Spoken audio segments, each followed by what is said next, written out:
નમસ્કાર, આપ જોઈ રહ્યા છો નેશન પ્લસ ન્યૂઝ. હું છું આપની સાથે હેતલ ભગત.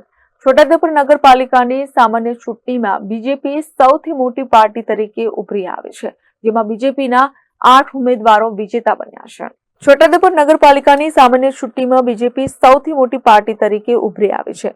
બીજેપીના 8 ઉમેદવારો વિજેતા બન્યા છે, જેમાં છોટાઉદેપુર જિલ્લાની 2 તાલુકા પંચાયતની પેટા ચૂંટણીમાં બોડેલી તાલુકાની તાંદલજા બેઠક પરથી ભાજપનો ભવ્ય વિજય થયો છે, જ્યારે નસવાડી તાલુકાની પાલા બેઠક પર ભારે રસાકસી બાદ 81 મતથી કોંગ્રેસના ઉમેદવારનો વિજય થયો છે. છોટાઉદેપુર નગરપાલિકાની સામાન્ય ચૂંટણીમાં આજ રોજ મતગણતરી બાદ છોટાઉદેપુર નગરપાલિકાની સૌથી મોટી પાર્ટી તરીકે ભારતીય જનતા પાર્ટી ઉભરી આવી છે. ભારતીય જનતા પાર્ટીના 8 ઉમેદવારો વિજયી બન્યા છે.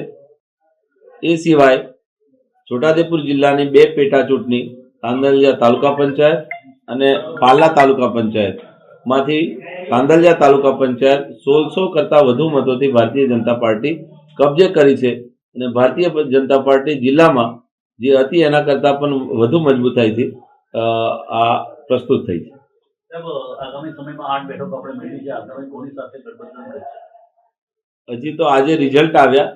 રિઝલ્ટના અભ્યાસ બાદ ભારતીય જનતા પાર્ટીની વિચારધારા સાથે જે આગેવાનો સંમત થઈને ભારતીય જનતા પાર્ટીની વિચારધારા સ્વીકારશે એની સાથે ભારતીય જનતા પાર્ટી જરૂરથી ગઠબંધન કરશે. ત્રિપાંખ્યા જંગમાં ભારતીય જનતા પાર્ટી 81 મતથી આ સીટ ભાજપે જીતેલી હતી, જે ગુમાવી છે એના કારણોની અમે તપાસ કરી અને આગામી રણનીતિ અંગે ચર્ચા કરીશું. Rehan Patel, nation plus news, Chhotaudepur. સમાચારોના સતત અપડેટ મેળવવા માટે અમારી નેશન પ્લસ ન્યૂઝની યુટ્યુબ ચેનલને સબસ્ક્રાઇબ કરો, બેલ આઇકન દબાવો અને જોડાયેલા રહો ફેસબુક, ઇન્સ્ટાગ્રામ અને ટ્વિટર પર.